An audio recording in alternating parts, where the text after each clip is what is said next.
Assalamu alaikum wa rahmatullahi wa barakatuh. Pour la deuxième année du collège, la fécondation chez les animaux. Notre activité 1 nous demande de faire la description de la fécondation in vitro chez l'oursin. Donc, les étapes de notre expérience, dans un premier temps, on va déposer une goutte d'eau de mer sur une lame propre. Deuxième étape, avec une pipette propre, on va prélever bien sûr les ovules. C'est le liquide bien sûr orange produit par l'oursin femelle. On va le déposer sur notre lame propre, comme je l'ai déjà dit auparavant. Troisième étape, dans ce cas-là, on va prélever la laitance, c'est-à-dire le liquide blanche produit par l'oursin mâle. Il s'agit bien sûr de ce qu'on appelle la laitance. Ce sont des spermatozoïdes et on les dépose sur notre lame. Étape suivante, bien sûr, on va recouvrir notre lame par une petite lamelle, comme vous le constatez. Effectivement, on a fait bien sûr ce qu'on appelle une préparation microscopique. On peut absorber l'eau qui déborde, comme vous l'avez constaté, et ensuite, on va effectuer une observation microscopique. On voit très bien notre ovule, on voit très bien les spermatozoïdes qui se retrouvent, comme vous le constatez, autour de l'ovule. On peut dès maintenant, bien sûr, constater que la taille de l'ovule est plus importante plus grande par rapport aux spermatozoïdes. Donc, l'observation, bien sûr, à noter, c'est que les spermatozoïdes se regroupent autour de l'ovule. Nous l'avons déjà dit, donc la rencontre des gamètes mâles et des gamètes femelles se fait dans un tube à essai. Dans ce cas-là, on parle d'une fécondation in vitro. Les étapes, bien sûr, que nous avons effectuées lors de notre expérience, on a prélevé les gamètes mâles d'un oursin mâle, gamètes femelles d'un oursin femelle. On a déposé ces gamètes, bien sûr, mâles et femelles, dans une goutte d'eau sur une lame de verre et on a effectué l'observation microscopique. Comme vous l'avez déjà constaté, les spermatozoïdes se regroupent autour de l'ovule. L'activité 2 nous demande tout simplement d'expliquer le regroupement des spermatozoïdes autour de l'ovule, c'est-à-dire pourquoi les spermatozoïdes se dirigent et se regroupent autour de l'ovule. Pour cela, on va parler d'une expérience, comme vous allez le constater. Cette expérience consiste à établir un pont entre deux gouttes d'eau de mer A et B. Donc, le montage A, goutte d'eau de mer A contient bien sûr des spermatozoïdes d'oursin mâle, bien sûr. B, la goutte B uniquement de l'eau de mer. Montage 2, A, la goutte d'eau de mer A contient des spermatozoïdes, alors que aussi la goutte B contient, mais cette fois-ci, les ovules d'un oursin femelle, bien sûr. Montage 3, goutte d'eau A contient les spermatozoïdes. Goutte B, à noter bien sûr que la goutte B ne contient pas d'ovules, mais ayant contenu des ovules auparavant. Alors, les résultats. On voit très bien que sur le montage A, les spermatozoïdes restent au niveau de la goutte A, alors que le montage B2, on voit très bien que les spermatozoïdes se déplacent et se dirigent vers les ovules.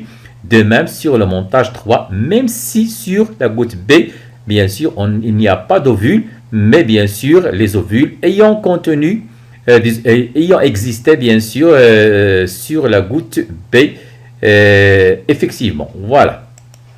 Alors, l'attraction, il y a eu une attraction des spermatozoïdes d'oursin par les ovules. Effectivement, comme je l'ai déjà dit, les spermatozoïdes, grâce à leur flagelle, ils vont se déplacer et se diriger vers les ovules. Donc, comme nous l'avons déjà dit, les ovules sécrètent une substance chimique qui passe dans l'eau et qui attire les spermatozoïdes. On parle dans ce cas-là de ce qu'on appelle un chimiotactisme. Le montage 3 le montre très bien. Les spermatozoïdes se dirigent vers la goutte B, même si celle-ci, bien sûr, ne contient pas d'ovules, mais il contient le liquide dans lequel se trouvaient auparavant des ovules, c'est-à-dire le liquide contient la substance chimique qui a attiré les spermatozoïdes. Activité 3, définir la fécondation et décrire les différentes étapes de la fécondation, bien sûr.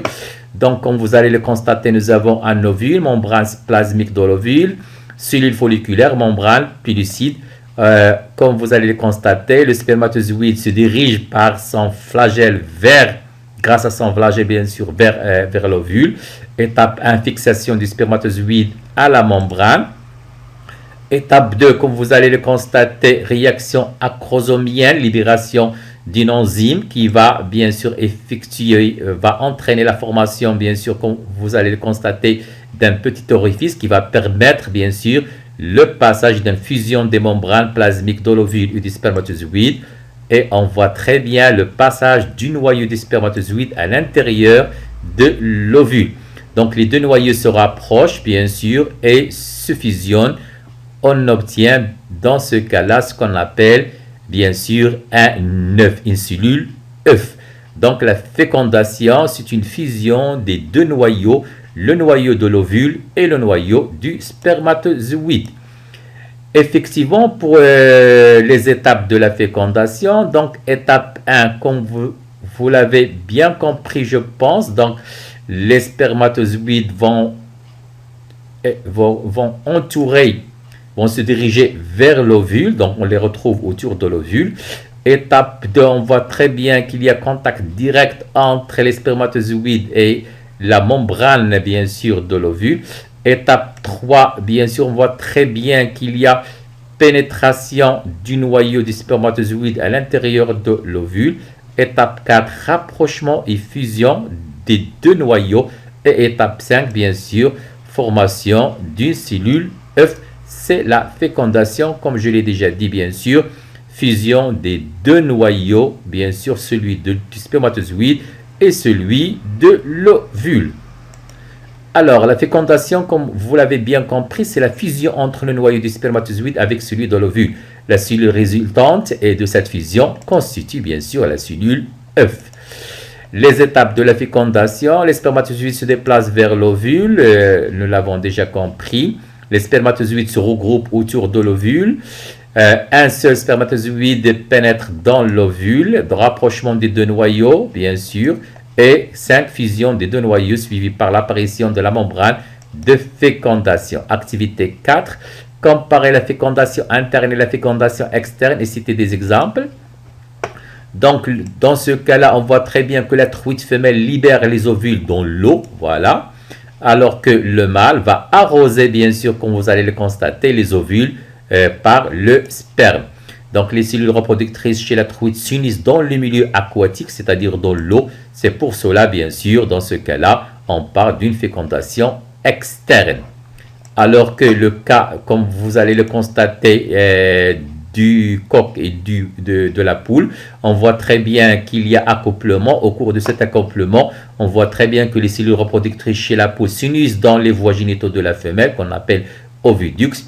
Donc, dans ce cas-là, on parle d'une fécondation interne, puisque, bien sûr, la fusion des deux gamètes mâles et femelles se fait à l'intérieur, bien sûr, du corps de la femelle, et plus précisément au niveau des voies génitaux de la femelle.